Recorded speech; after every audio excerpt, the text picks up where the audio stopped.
To kobiro kaunti ma Kisumu en od bura ma Kisumu kaunti koro biro bedo to kod ot manyien ma oger lony manyasani mano bende biro miyo bende koro gitim chenro gi yono makare ahinya. Mano en bang' ka koro chenro mar gedo ma kamano noket sigingi mare odiochieng' ma kawuono.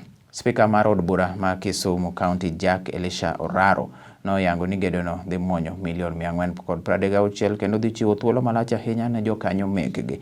Bende owacho ni odno dhi bedo gi kar chiemo ma jokanyo biro bedo ka tiyo godo e kind kuonde moko mathoth ahinya ka en chenro bende dhi tim e kind higni 2 mabiro.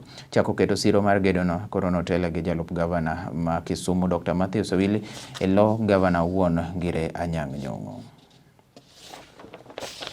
I want to thank God and to thank the governor of Kisumu County as a whole for listening to us as assembly. The requirement of CRA and the government is that the executive provides land for construction of assembly, which they have done so today here in Tom Mboya. The next thing is the ceiling. Currently the CRA has provided a ceiling of 500 million for construction of assemblies. For those assemblies with the MCS between 30 and 60. In Kisumu County we have 48 MCS, it means our ceiling is 500 million.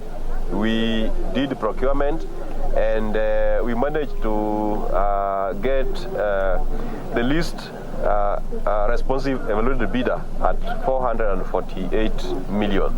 This is slightly below the ceiling of 500 million and it's an achievement. We are going to have 4 floors. The ground floor, first floor, second floor, third and fourth floor. The fourth floor is basically health and fitness room, while the ground floor is going to compose of a restaurant, a commercial restaurant, and parking.